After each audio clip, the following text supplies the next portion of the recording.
welcome to Open Party Live here on Open Party. My name is Lynette Manzini. Thank you very much for joining us today.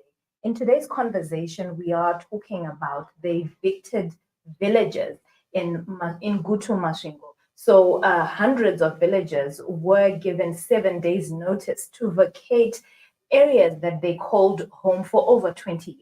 In today's conversation, we want to talk about communal land. What's the relationship between state land and communal lands? Why are these people being evicted? We also want to just interrogate that law. Is it still relevant today? Does it address the challenges that are there on the ground?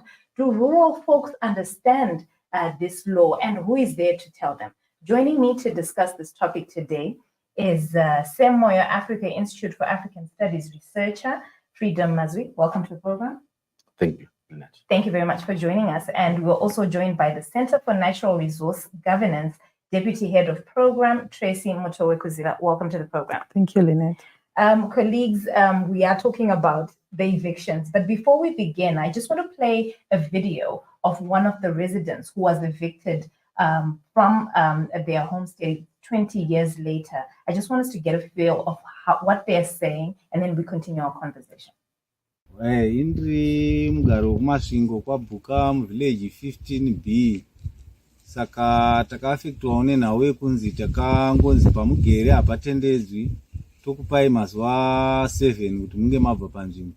Asi tichitarisa makore atakapinda muno 2013 kusvika patiri pano nhasi nemakore atatinawo tatakacheresawo mugodhi, tikavakisawo, tikaisawo michero pamba, tikavakisawo zvirugu zvehuku, tatine mapurojekti edu atatichita ehuku nekurima nematsime atatakazvicherera. Saka izvozvi tiri kushaura tichisimuka panapa toenda papi panotendedzwa, nekuti inini ndandiri chizvagwa chekwato kwemukosi, asi mubereki wangu anga ane madzimai 5. Saka achibva ikoko angoenda nemhuri yake, tikaona kuti isa hatinganogari navo baba sezvo vane mhuri yakawanda, chirega tozvitsvagira pekugara. Nhasi unondopata kunzi hapachatendegwi kuti ndidzokere kwamukosizve, hakuchisina musha. Kuvabereki vacho kwagara kune vana vakawanda. Saka ini izvozvi ndasvika pakugumigwa kana zvekuita ina ndichaziva. Asi ndanditochema kuti hurumende dai yanga yagona kutibatsirawo nematitle deeds kuti tigonewo kugara panzvimbo takasununguka, nemadevelopment atikaita agone kutibatsira nekuti maprojekti atakatozvigadzirira kare emigodhi yemvura nezvirugu zvehuku kuti tigone kuraramawo sevanhu vari munharaunda ino yatigere. Saka taitochemawo chero ivo maminista kuna ivo vachadzamira kuti dai vagonawo vatimiririra panzvimbo dzatigere, taonawo kuti tipiwe matitle deeds tirambe tiri papo, nekuti nzvimbo iyoyo tinogona kuti tikashawa zvekuita dzimwe dzenguva pane kuti tibire munhu tinogona kuenda kumakomo kunochera, madzimai edu achindawo patara achinotengesawo zvavanenge varizvirimira. Saka totochemawo kuti hurumende papo dai yagona nekutibatsira.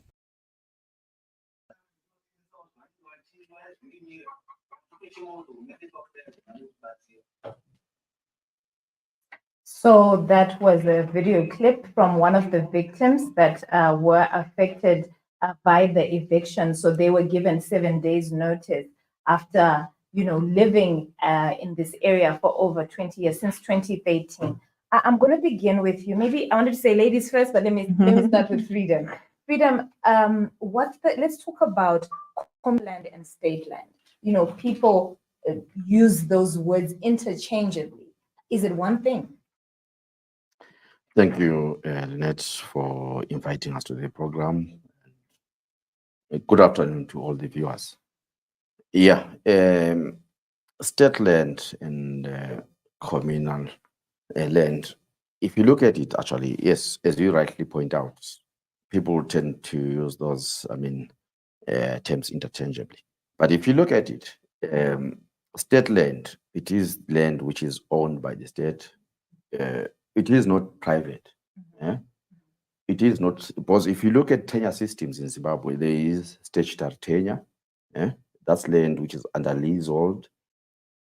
That is land also which is also under permits under the A1's post-Fast Track Land Reform Program.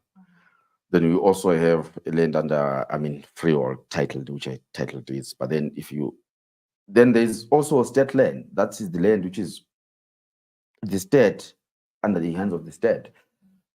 You have your national parks there. You have your game reserve, your Kona reserves, they are state lands. And even if you look at what is called communal land itself, it is also part of the land which is also vested in the state. So under the tenure systems in Zimbabwe, that's how we can define state land and land under statutory tenure, or maybe freehold, that is private land property. So, what happened post fast track land reform was a transformation of the land tenure system to bring about, before we had freehold and we had state land inherited from the colonial state. So what we need, that was the tenure systems that we inherited. So we go into 2000. That's when now we have statutory tenure. But state land has always been there, even it existed under the colonial era. So, Tracey, if I can bring you in. So state land has always been there, but now we have people who are being evicted. Do people understand the difference? And who is supposed to tell them this? Because somebody has been given this land by an authority in their area. They have built there, like the gentleman who just spoke here said, Yes. He improved, there were home improvements there, your building, your borehole and livelihood as well. And then today, 20 years later, you tell them to evict those premises. Do the villagers, do people in these areas in the communal lands have this knowledge, and who is supposed to give it to them?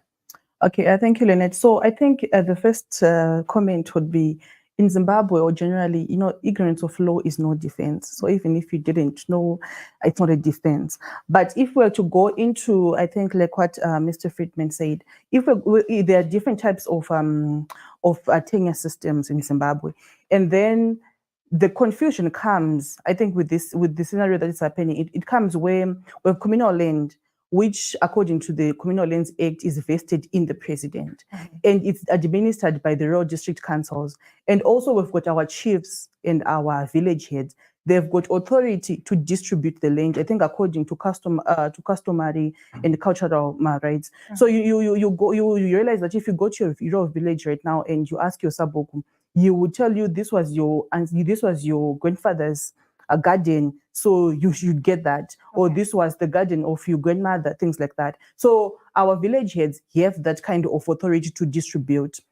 So they do not have authority to sell or to then give to people outside the village. So this is where the loophole was, because they've got the power to distribute within the clansmen and between, according to their cultural rights, to just distribute. So people in Zimbabwe who are in communal lands or your kumushas, we've got the right to use the land and not own it. They're called user rights, and they're also called surface rights. You can only use on the ground. If a mineral is found 30 centimeters down, it's no longer have the right to use. So the problem is coming where our village heads and our chiefs, they kind of overstepped, where they were now selling the land to outsiders, and they were now giving the land to people who were not originally from that communal land. But also not to blame them, because I think with the crisis that we have in Zimbabwe, where the laws of getting land, they're not clear. Which doors do you knock on? What is the price? With other things, very clear. The price of gold, the price of any other commodity. But when it comes to land, we don't have a clear system of saying these are the prices for a neighboring. These are the government recommendations, maybe for land. These are the government whatever. So we don't have clear systems that tell us where to get the land. So anyone with power to distribute or to give someone to can abuse that power. And also the confusion of saying, am I allowed to give? If a person comes to me and say, I don't have anywhere to go as a village head, and you have the power, that there are some areas where there are not people occupying there. As a village head, you can just say, you can just occupy this. I think this is what was happening. Some were selling, some were actually giving people out of genuine concern, because also they've got power to give to people. Okay. Yeah. So you have the village head who has authority to distribute this land. Yes. But then you also have the president, who also can come in and say, maybe he can just override what the village head has done.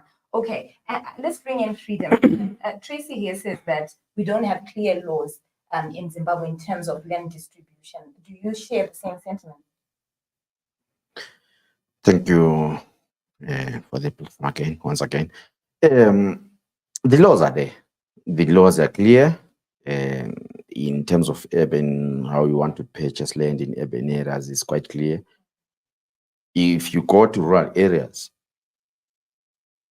there are systems which are in place which determine how you own land. And that's how the customary tenure comes into play. That's also how the A1 system, which I stated earlier on, that it's a statutory tenure. You go through the state, you apply. That land is not sold. You clearly don't. You cannot buy that land. You are given that land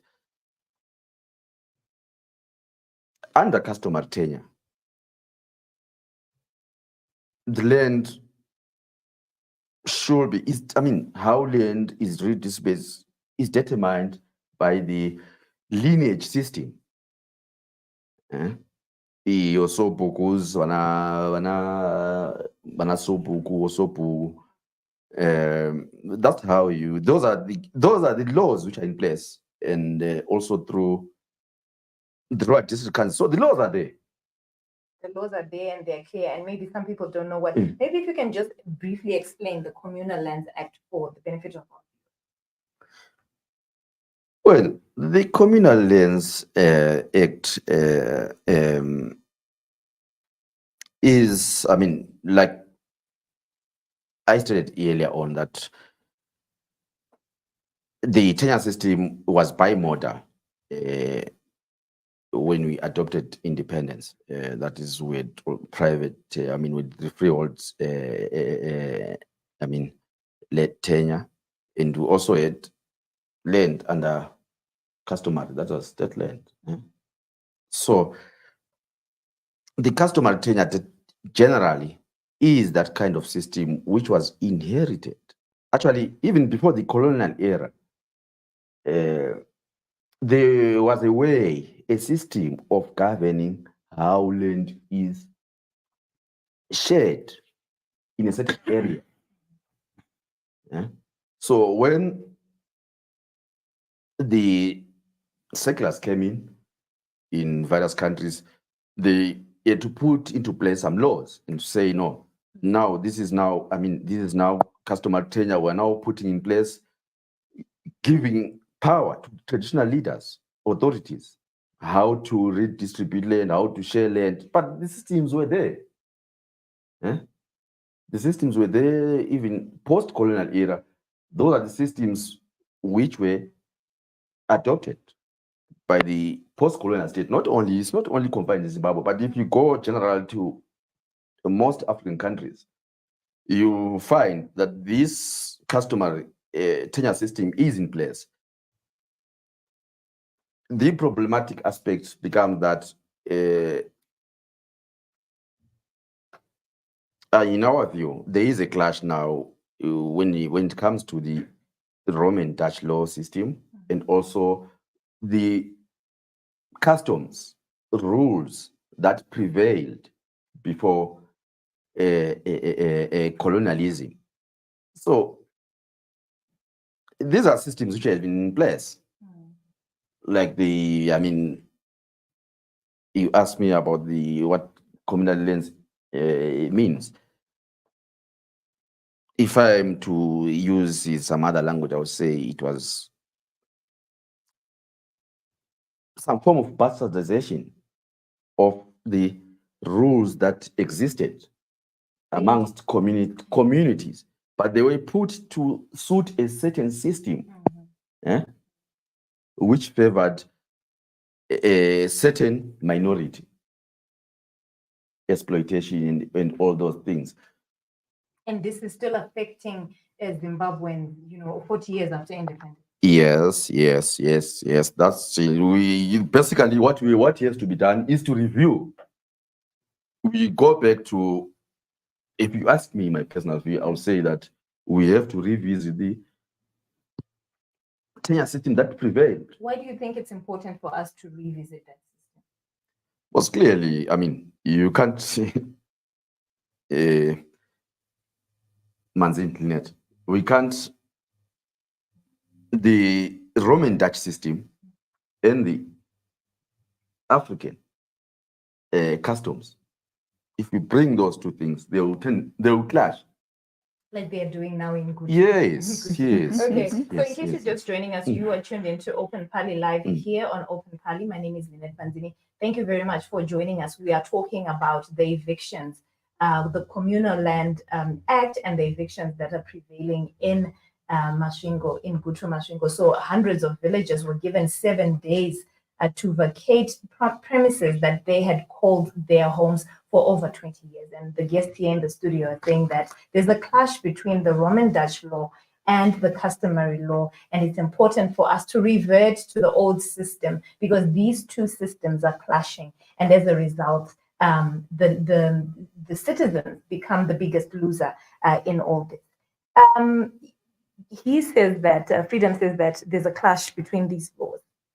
Talk to us about the impact of, I know you work in communities and you know how, this has impacted on communities. What is the impact of this Communal Lands Act and then the governance, in terms of land governance in Gutu? Yes. Okay, thank you. So I think, the Communal Lands Act is it gives the state the power to relocate people when there's a discovery of a mineral or there's going to be a development and there's room for compensation for the improvement made on the land. So that's how it's been happening. Even when minerals were being discovered, people were being moved with the little compensation. But maybe in this case, it's quite different because the state is alleging that these people were illegal settlers on the communal land, which becomes now a different case or issue. But then also there's an issue of, like what I think, the previous speaker spoke about, the clash in our African traditional systems and the new systems. So I think, but I feel like in other countries, they've done well because they've given power to the chiefs. And they will say this is a tribal trust land. And then the chiefs under that land are able to do what they wish with the land, which is what we have failed to do here, where the land, like what you said, the white settlers came in and took the land from the black people. Then they said it's now in the state, which was Rhodesia. And when we gained independence, we didn't change that law. It's still in the state, and the people are still deprived of their ancestral land, which is where the problem is. So if you ask the chiefs and the sabukos, they feel they have the power to give people the land who they wish, but then because of the colonial law that we still use, they don't have that kind of power, which I think is very problematic as well. So in the communities we live, the people are they're very insecure, especially in places where minerals are occurring because they are just moved. Like just recently we had the Chilonga fight where we fought a civil society and then there was some suspension in the operation of the SI, but now it's coming back because the state has the power. The constitution gives the state the power to move people, and there's a broad range of instances where they can move people which are not defined. They say people can be moved for public security, public morality, and these things are not defined. So the state can just wake up and say, we are moving you for public security, which is not defined. So it's a problem. That is a problem as well. And people are very insecure. And because of the history of people being moved without compensation or without proper compensation, then there's a lot of insecurity. And also, because I still feel like our laws on land are not clear because the government does not have they just wake up and say, this is now a gazetted land. And if once it's gazetted, you're supposed to move. And we don't know the criteria of gazetting the land, and then, that's what's happening. I think also in Gutu, the situation now is, I think the place is called resettlement area, which means it was gazetted land. It was gazetted for resettlement purposes. But now maybe it was not gazetted for resettlement purposes for those people. The government has reserved that place for something else, which is most likely resettlement, but maybe not for those people or that which was done. Now, the government could be justified in moving the people because if they're going to say this is illegal settling, but also, as I mentioned before. What worries me is if you listen to some of these clips, people say, I went through a certain authority and I got this land. Some people were actually paying rates to council. So how were those local authorities collecting that money from these individuals? And why isn't the state looking at who these people who distributed this land illegally are? But before you respond to that, I'll ask the tech team to put up another video for us so that we can get a feel of what people are going through. And please let us know in the comment section what you think about the eviction. Village 15 tiri vana vekumakombo saka takauya muno mu2021 tichitsvagawo kuti tingawanawo patingararamira. Saka this year tangozodzumiwa papavha ndokupiwa 7 days notice yokutonzi bvaiko. Hatina patamboiswawo musangano kuti tiudzwe zvikonzero kuti dambudziko rataita nderei, nzvimbo yatigerei yakagarwa seiwo. Sevanhu vachangouya tasati tava nefull information, maybe vamwewo vakagarawo ma20 years kutaura kuri kuita vamwe vanga vainayo information iyoyo, asi isusu tatisina. Kuno takauya tichiita maprojects edu efishi, nguruve negardening zviri pamusha uri pazasapa. Saka ndokuzoonawo kuti pane mukana wokutiwo sepanhu panokura panoitwa misangano yemachechi, machechi ari around akawanda iwayo, taikwanisa kuwanawo zvimwe zvotaitengesawo semadzimai, tichitengesa kudaro towana kuraramisa vana vedu vachiendawo kuzvikoro. Saka zvinhu zvakangotibata kuti nguva diki diki yatapiwa iyi tikwanise kuti ungarongedza zvese zvatinazvo. Zvizhinji zvacho nezvimwe kutowana pasisina. It's like izvozvi panapa ndandine zvimwe zvitina zvangu ndatowana zvatotakura. Hamene dandi vari mudhuzewo vakutowanawo chansi chokuti vadonozvivakisawo kwavari kuenda, kana kuti vachasara vakagara mudhuze. I don't know, unongowana pasisina. Saka zvinhu zvakatibata zvikuru. Taikumbirisawo kuti dai hurumende yanga yatinzwawo, sezvo vazhinji vana vamwe vakarimawo muminda iri surrounding nekuvabereki mumavhileji ari mudhuze, ndokwakarimira vamwe vana vazhinji. Minda yavo iyoyo iri kutongosara ichitongodyiwa nemombe, hakuna achatarisa. Then isusu tine zvipfuwo zvanga zviri paground, hatitorina kokuzviisa uchimhanya. Wanga usati wagadzirira mari yokutakura zvipfuyo, wanga usati wagadzira mafanika mafish pond. Pandiri pane mafish pond, hatisati tadowana pekuwaisa kuti fishi idzo titongodziredza todzisepi. Zvinhu zviri kutibata zvikuru kuti dai tarangarirwawo tikapiwawo time yokuti tiwane kunogadzira mberi kwatiri kuinda kuti zvipfuwo izvozvo zviwane kunosurvive, zvigokwanisa kutiraramisa kuti vana vedu vakwanise kuramba vachienda mberi nezvikoro.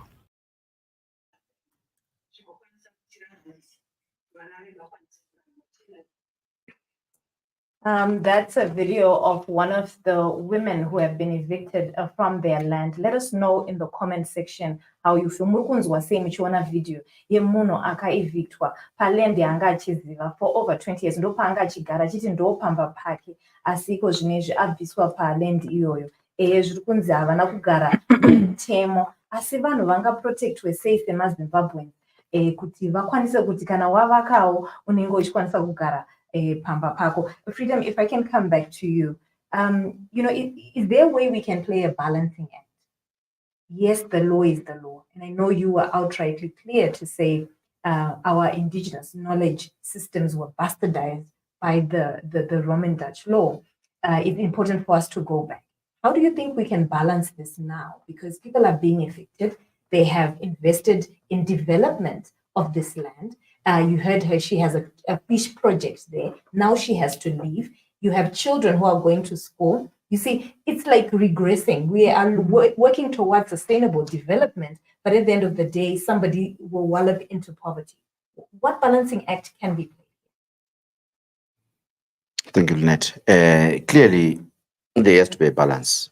The interests of the people must be of primary concern to every government, everywhere, Zimbabwe and elsewhere. You have to serve the interests of the people. So it is about ensuring that the laws protect the rights of the people who are settling on that land. One. And also ensuring that development takes place on those lands. So that clearly there has to be that balance. So the laws must protect the rights, and clearly there has to be some form of compensation, which must take place even if you go to the most advanced land policies here in Africa, you'll find that when a government maybe feels that development needs to take place here and there is broader consultation, one, and clearly there is compensation which has to happen. So that is necessary. The land policy initiative which was undertaken years ago, it must be completed, and it must protect the interests of the people. Maybe if you can walk us through that land policy. What was the land policy about? It is still in draft, because right now it's not clear. Like I think Tracey stated that it's not clear what happens over land. There are many land administrative authorities. So I mean, land policy has to be clear as to who owns the land, who redistributes it, who can also purchase, and how that land is purchased. Right now, it's not clear. Those things are opaque. So we need to, all these various land laws, they have been brought together under a land policy. We don't have a land policy. So clearly, one thing which I'll recommend, which I was supposed to say at the end, is we need a land policy in Zimbabwe. Land policy is of utmost importance, and thank you very much for that.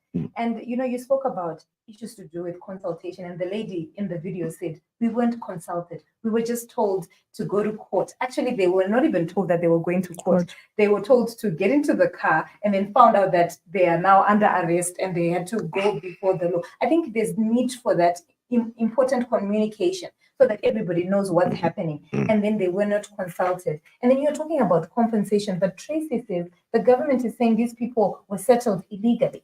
How do you then compensate people who were? Yeah, clearly what Tracey said is true. Actually, if we get into the, bottom of these issues, you realize that there are a lot of illegal settlements which are happening in peri-urban areas, in resettlement areas, even under the communal lands. You have the village heads who are selling land. And if you go back to the customary tenure, even prior to colonialism, the village head did not have that authority to allocate land to anyone. It was a community decision which was taken, a lineage decision. So it's not, there are a lot of these things which are happening. Actually, we need to clearly unpack these issues and state that clearly these things are illegal, which have been occurring, and they've been allowed to happen for a long time. So when we come in, and we also can't defend illegality. We can't defend village heads who are selling land to the people. If you go to Seke, the villages are selling land to people. $2,000 US. Give examples. Go to Goromonzi, go to wherever. These things are happening. Illegal. So we need land laws, basically. Yes, that's it. yes. So that we can protect individuals. I'd like to go to the comment section. We have very unfavorable comments in our comment section.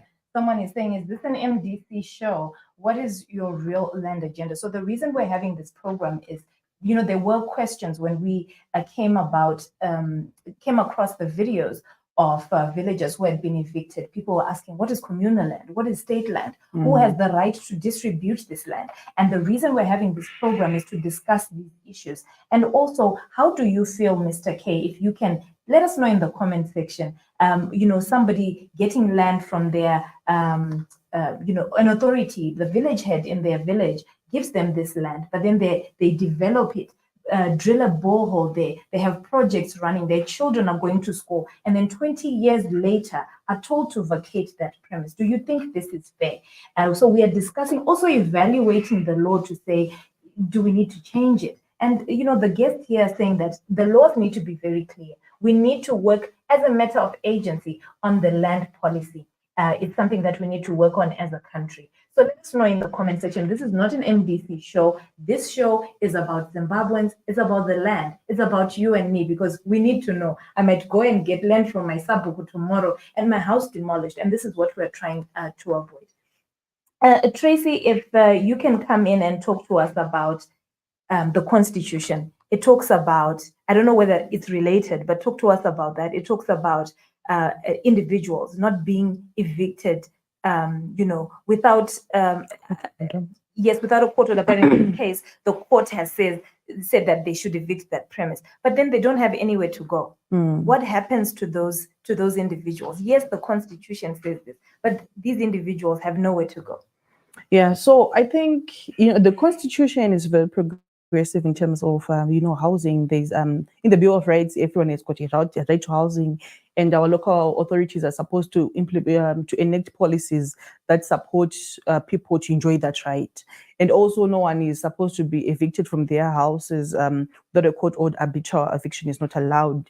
And also, it goes on to explain about the communal land and the agricultural land in the other sections in the Constitution.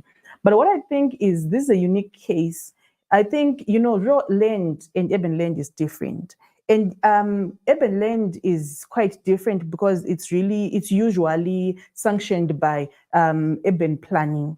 So if there are illegal settlements in urban land and there are evictions and the demolitions, you could say it's justified because maybe there was supposed to be a road there, maybe these people are on a wetland, or maybe it's disrupting the flow of traffic or something. It's justified. But I don't think demolition of houses in rural land is justified because there are ways that you can regularize those things. Because usually in a rural setup, there is some form of planning, but I think it's more flexible than it is in the urban land. So I think there is need for regularization more than demolitions. And yes, the people say they went to court, but if we were to look at the circumstances under which they went to court, they're not clear. If they were just arrested, they're just taken to court. And I read some of the cases that they were actually 400. Some of them were 400, and our courts cannot really accommodate 400 accused persons, So I really am not sure about the flow of those cases and what happened, but I think there's supposed to be room for appeal so that these cases can be heard at a higher court and all the issues are brought forward, their side and the side of the side of the government and things like that. And also, there's a lot of confusion. I think we spoke about this earlier in terms of our land governance. And also, I feel like the government is also trying to solve this, and it's failing because we do have many authorities. We have the Lands Commission, which is supposed just to deal with land disputes. And I'm thinking, where was it when all this was happening? And we've got the Minister of Lands, which is different from the Commission. And this was happening. We have the local government. We have many authorities where these issues should have been raised and should have been reported, and there were supposed to be inspections. Actually, we're undergoing a land audit, I think, some years ago. We haven't seen the audit, but these issues were supposed to be brought out. Because if we look at the evidence in Zimbabwe and with the economic situation, not everyone can afford to get a stand in the urban areas, even in the rural areas, because we do have other rural district councils just selling residential stands. But we still need people. There are still people who want to live in a rural kind of setup, and they should be allowed to be able to get that kind of stands or land under that rural kind of setup. And it's not clear where we're supposed to get that, because if you go to another DC, they'll give you a stand at a growth point, which is more peri-urban or urban. But if you want to have a commercial, where do you actually get that kind of a stand, So I think that is what the confusion was coming from, and where the Sabukus got the authority and I think this is where Freedom also is saying, let's go back to our traditional knowledge systems. Yes. And I hope we can, find a balancing act of how we go back there. And let us know in the comment section what you think about these issues that we're discussing. Freedom, the population is growing. 15 million Zimbabweans, a majority live in the rural areas. The land policy, like you say, is non-existent, still in its draft form. The laws are not clear. How do we protect right now? Is there a way to protect them? I know you're a researcher and you speak to individuals in these particular areas. What are they saying and how can they be protected?